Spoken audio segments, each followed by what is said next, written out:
ଆରେ ଝାଟିଆ ନା ଠିକ କଥା କହୁଛି। ଆରେ ଏମିତିଆ କ'ଣ ହୁଏ?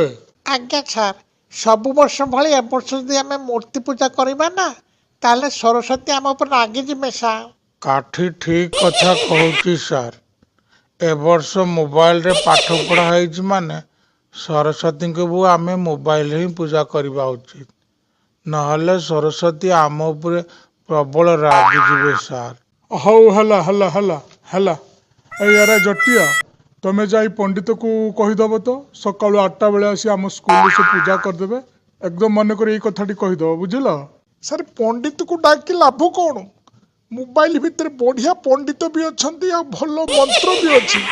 ଆମେ ସାର୍ ସେ ମୋବାଇଲରୁ ମନ୍ତ୍ର ଶୁଣାଇ ଦେଲେ ହୁଅନ୍ତାନି? ବାବାରେ, ମୁଁ ତ ଦେଖୁଛି ତୋର ଚାରିଆଡୁ ଜ୍ଞାନ ଭରପୁର ହୋଇଅଛି। ଆଜ୍ଞା ସାର୍, ପୁରାପୁରି ନା। ଏତେ ବୁଦ୍ଧି ତୋର କୋଉଠୁ ଆସିଲା କି ରେ?